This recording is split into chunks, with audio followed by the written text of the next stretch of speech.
TS मेसा ने PRT-UTS के teacher MLC उम्मीदवार जी चिन्ना केशव रेड्डी की हिमायत का ऐलान किया। टीएस मेसा के सदर फारूक अहमद और जमील अहमद, स्टेट कोऑर्डिनेटर और दीगर मेंबरान ने अक़लियती तबके से ताल्लुक़ रखने वाले असातिज़ा और लेक्चरर्स से अपील की है कि वो सही उम्मीदवार को वोट दें जो हमारे मसाइल की यकसवी के लिए काम कर सके।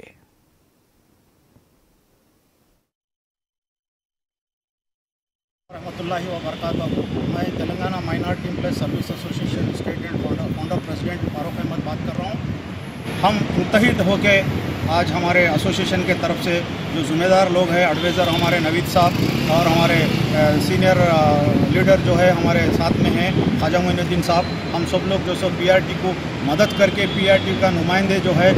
गुर्रम केशव रेड्डी साहब को मदद करने के लिए एमएलसी के लिए 3 डिस्ट्रिक्ट रंगारेड्डी, महबूब नगर, हैदराबाद के लिए हम काम कर रहे हैं उनको सपोर्ट करने के लिए, क्योंकि